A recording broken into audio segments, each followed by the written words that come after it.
Hello বন্ধুরা, আমি অপর্ণা চলে এসেছি আজকের নতুন ভিডিও নিয়ে। আজকে সোমবার, তো আজকে আমাদের নিরামিষ রান্না। ওই জন্য সঞ্জয় দেখুন আজকে আসতেই চাইছে না খাওয়ার জন্য। এদিকে চলে আয়, এদিকে চলে, এখানে বস, এখানে বস, ঘুরে আয়। রান্না বান্নাটা দেখেছে না, নিরামিষ, ও আর আসছে না। বস দেখি কি দিয়ে খাবি? না, ভাত দিয়ে দিয়ে আসবো। নিরামিষ রান্না হলে সেদিন সঙ্গে খুব একটা খাওয়ার ধারে বাড়ে আসে না, তাই তো? কটা খেতে তো হবে নাকি? কালকে তো কত ভালো ভালো খাবার খেয়েছিস, আর দেবো না?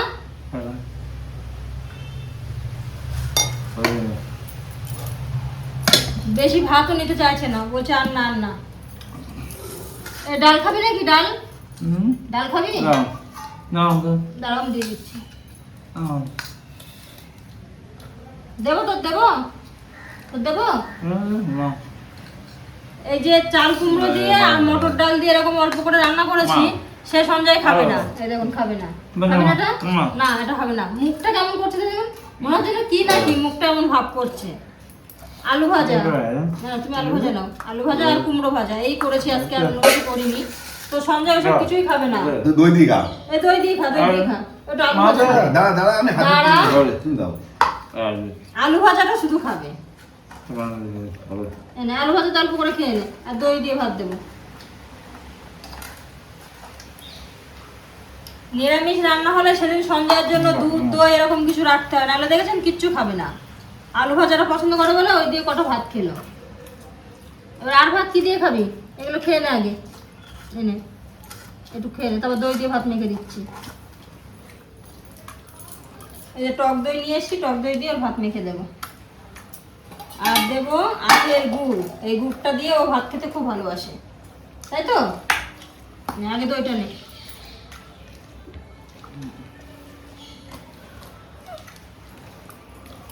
দই, গুড়, দাঁড়া দাঁড়া মেখে দিই।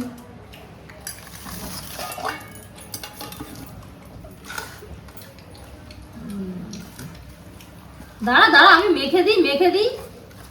ও এক সাইড দিয়ে খাওয়া শুরুই করে দেয়। ভাতটা মেখে দিই ভালো করে। আজকে অনেক দেরিতে সঞ্জয় সকালে রুটি তরকারি খেয়েছে, ওই জন্য ভাতটা কমও দিয়েছি। আজকে সঞ্জয় পুজো দিয়েছে, আজকে সোমবার তো আমরা সবাই পুজো দিয়ে এসছি। তো সঞ্জয় সেই সকাল থেকে, ও তো এত খাওয়ার জন্য জ্বালাতন করে, কিন্তু আজকে আর খাওয়ার জন্য কোনো জ্বালাতন করিনি। সকাল থেকে কিচ্ছু খাইনি। আমি রুটি করেছি, আলু ভেজেছি, আলুর তরকারি করেছি, তাও ও কিচ্ছু খাইনি। ও দেখেছে তাও খাইনি। পুরো আমরা সবাই না খেয়ে সে 11টা সাড়ে 11টা বেজে গেছে, তখন গিয়ে পুজো দিয়েছি। আমাদের ঠাকুর ঘরেই দিয়েছি। তো ও না খেয়েছিল, কিছুই খায়নি। তারপর পুজো টুজো দিয়ে এসে ও খেয়েছে। ওই জন্য এখন খুব একটা খিদেও নেই। আর যেহেতু নিরামিষ রান্না, ও বেশি খাবে না, ওই জন্য অল্প করে ভাত ও দই ভাত দিয়ে মেখে দিলাম, ও খেয়ে নেবে। তো আমার একজন বন্ধু কমেন্ট করেছে, সঞ্জয়কে কেন আমি এই থালায় খেতে দিই। সঞ্জয় দাদা খায় কাঁসার থালায়, আমরা সবাই কাঁসার থালায় ভাত খাই, কিন্তু সঞ্জয় কেন এই স্টিলের থালায় ভাত খায়, ও কেন কাঁসার থালায় ভাত খায় না? তো সেটারই উত্তর দিচ্ছি আমি। সঞ্জয়কে এই থালাটা কেন দিই? কাঁসার থালাগুলো অনেক ভারী হয় না, অনেক ভারী হয়, মোটা হয়, এবং সাইডগুলো খুব ধার হয়। আর সঞ্জয় এই থালা নিয়ে কি করে, এটা ও জানে যে এই থালাটা দিয়ে ও ভাত খায়, এই থালাতে ও ভাত খায়। ও এই থালা এক হাতে নেয় আর আমার ডাকতে যায় এক হাতে। আমি যেখানে থাকি, ঠাকুর ঘরে থাকি, যারা আমার ভিডিও দেখে তারা দেখেছে আগের ভিডিওতে যে আমি ঠাকুর ঘরে থাকি, ও সেখানেও চলে যায় আমার ডাকার জন্য। তো এক হাতে থালা থাকে আর এক হাত দিয়েও আমার ডাকে। যা হাত ধো, ওখানে হাত মুখ ভালো করে ধুয়ে নে। তারপরে ওর যদি এখানে ভাত দিই, ও টেবিলে ভাত দিলে ও এখানে নিয়ে আসে, এখানে ভাত মেখে দিলে আবার সে ভাতটা নিয়ে বারান্দায় চলে যায়। ও থালা নিয়ে এদিক ওদিক খুব করে, সেই ছাদে চলে যায়, বারান্দায় চলে যায়। ও ঘরে আমি থাকি, ও ঘরে রাখতে যাই। ও যখনই খাবে ও ওর থালাটাই বের করে, আর সেই থালা নিয়ে ও আমাকে ডাকাডাকি করে। কতবার যে ওর হাত থেকে এই থালা পড়ে যায় তার কোনো ঠিক নেই। এবার ওর যদি আমি কাঁসার থালা দিই, সেই থালা নিয়ে যদি ওরকম করে আর হাত থেকে পড়ে যায়, ওর পায়ে পড়বে, আমাদের পায়ে পড়বে, তো একটা অসুবিধা হবে। ভারী থালা হয় কাঁসার থালাগুলো, ওই জন্য ওকে আর কাঁসার থালা দিই না। নাহলে তো ওর জন্য একটা ভালো বড় দেখে থালা নিয়ে আসতেই পারি, কিন্তু সেটা খুব ভারী হবে আর ওই মানে পাটা কেটে যাবে। ও সারাদিনে এই থালা নিয়ে যে কতবার যাতায়াত করে তার কোনো ঠিক নেই, আর কতবার যে ফেলে তার কোনো ঠিক নেই। ও নিতে যায়, টান দেয়, সেখান থেকে একবার পড়ে যায়, আবার ওই টেবিলের উপরে রাখলো, ও তো দেখে রাখে না, চোখ থাকে অন্যদিকে, আর ও রাখে এরকম ভাবে সাইড করে রাখলো, অল্প একটুখানি বেঁধে থাকলো, সে থালাটা আবার পড়ে গেল।